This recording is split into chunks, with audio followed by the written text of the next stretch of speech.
Hello everyone and welcome back. I am the Grand Cat and it's time for another Grand Cat review.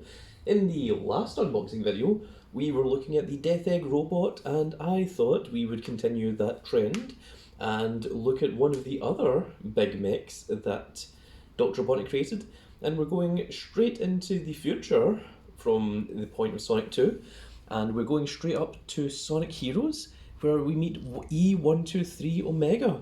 He is the sequel to Beta that was in Sonic Adventure 1, and he's also made to be a sort of Death Egg robot, but he is a highly upgraded version of the Death Egg robot indeed. He comes with the yellow Chaos Emerald, which is going to be my 5th Chaos Emerald of 7. We don't have all of them just yet, I don't think. Someone in the comments below can let me know that you can get all 7. I know that I'm missing the Cyan one, which comes with the re-release of the Supersonic Modern figure, but I've already got the Supersonic Modern figure, so I'm willing to wait a bit and see if another one shows up. But here we have 13 points of articulation.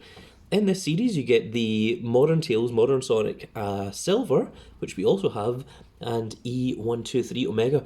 So there has never been an E123 Omega figure before. There was a beta released that was part of Toy Island, I believe. I think that was Toy Island. Someone can correct me below if you know, but we have never ever had an E123 Omega before. And this is also the first time that you can get the completion of all of Team Dark, which was of course Omega, Rouge and Shadow the Hedgehog. So this is going to be the completion of that team from Sonic Heroes, and let us open it right up and see exactly what Omega looks like. It just occurred to me, was it Beta was the evil one and it was Gamma that you played as, wasn't it? That's right. Oh, so that's quite cool. The Chaos Emerald comes in its own little thing, so let's just pop that out of there. Well, I thought it would just pop out of there. Man, it is stiff, but there we go.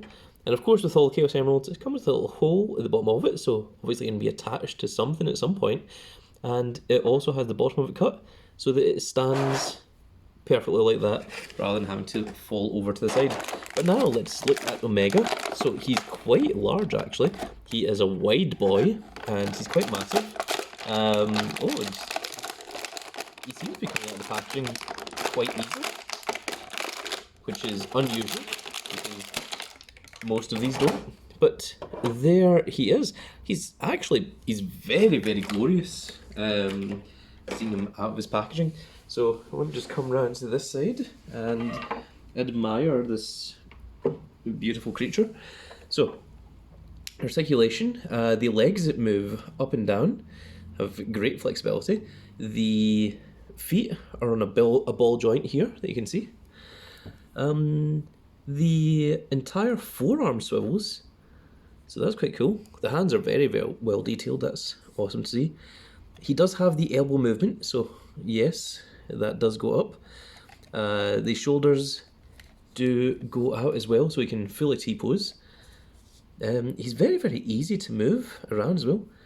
I don't think he has bicep swivel. At least it's not working for me. No, I don't think it does do bicep swivel on this one. Does he have knee movement? That is a question. It looks like he does. This all feels a little bit strange at the bottom here, if I'm honest. There's no body swivel. Does the head move? It does not, which is strange because it should, and it almost looks like it does. It looks like this whole part here would rotate, but either it's very, very stiff or it just doesn't. Does this part of the waist move? No, it doesn't. There's a lot of soft rubber going on here with Omega, so he's a bit of a strange creature. Let me just look at the back of the box here. So it mentions that the shoulders move. I'm not sure what this is pointing towards, or this part. Is that these shoulder pads? Do these move? The shoulder pads don't really move, no. And nor would I recommend it. Like, they seem to be separate, but I wouldn't recommend taking them off. I'm pretty sure that they're moulded in there. I think you could certainly break it off. So the leg does swivel here, but does it have a knee joint is the question. I don't want to go, oh, it does have a knee joint. Okay, there we go. So the knee does indeed move. So this one must also move, it's just a little bit stiff. You can see it bending, but it doesn't want to really give it to me. And I don't really want to force it because I don't want to go, oh, I've just realised, this knee is bent to the side like this, which makes me think that these thighs must have swivel. I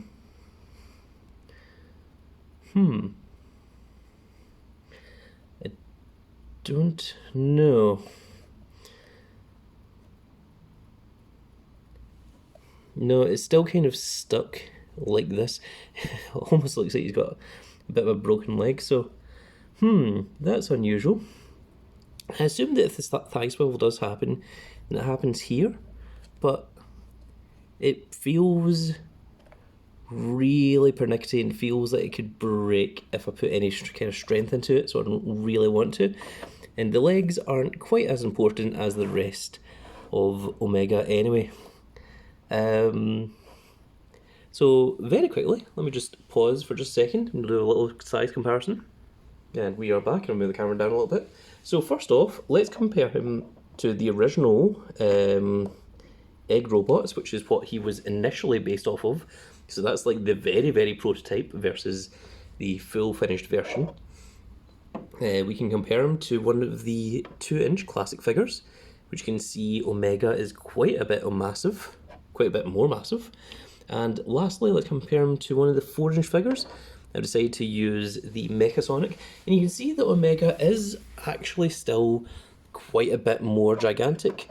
Like, even if you have these two on the same eye level, you can see that Omega just towers over your other 4-inch figures, which he's supposed to, because he's supposed to be quite a large beast himself. So interesting to see that he is quite ginormous.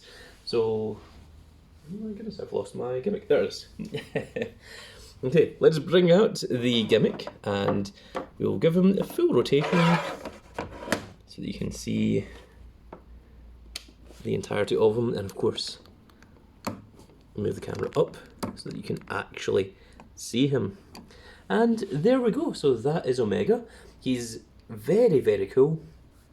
I like him quite a lot.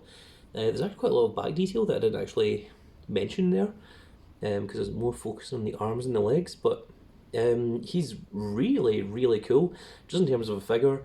This is obviously the first version of him that we've ever had as well, so it's very cool to finally have Team Dark actually properly, fully completed and finished as well. So that's going to be it for this video, folks.